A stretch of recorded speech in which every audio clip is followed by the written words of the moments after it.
एथर गोटे बढ़िया कथा आरआई आईसीडीएस सुपरवाइजर तो बाहरी गला आपण माने जानिले सिंगल स्टेज परीक्षा करछि केवल कोन पई ना हमर करप्शन को रोकिया पई समस्त 100 मार्क कर देला ता सहित गोटे एडिशनल बोनस आपण को मिलुछि फॉरेस्ट गार्ड भी सेम 100 मार्क पैटर्न समान रहिबो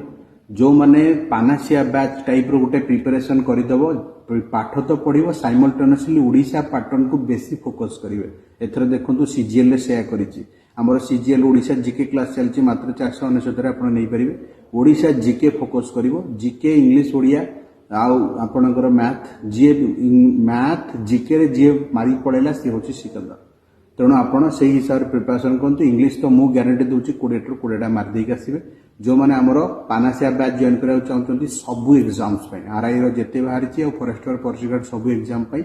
पूरा full course foundation all subject आज डिक्लेयर है 1899 टंका सबू पाठ से दबू जो मैंने जॉइन करा कथा तुरंत रजिस्ट्रेशन करेंगे नंबर स्क्रीन रे स्क्रॉल करछि नले गध मेथड ऐप को जाइकिना आपण माने रजिस्ट्रेशन करि परिबे पानासिया बैच आरआई टू आरंभ करी फॉरेस्ट गार्ड जाए 1899 मैथ जीएस टू आरंभ करी सबू आम दबू इंग्लिश टू आरंभ करी सबू स्पेशल बैच एटा स्पेशल प्राइस प्लस आपण माने आर बेनिफिट नतु मु चाहूँ कि आमर 100 पिला अचीवमेंट करतु ओएसएससी सीजीएल 3000 पिला एक्टेज दउछन ता सहित आम टेस्ट सीरीज भी स्टार्ट कर दबू साइमल्टेनियसली आपण माने तार भी बेनिफिट नै परिबे तेणु जो माने जॉइन करिया कथा नंबर स्क्रीन रे स्क्रॉल करछि एबे टू प्रिपरेशन करंतु टाइम नै।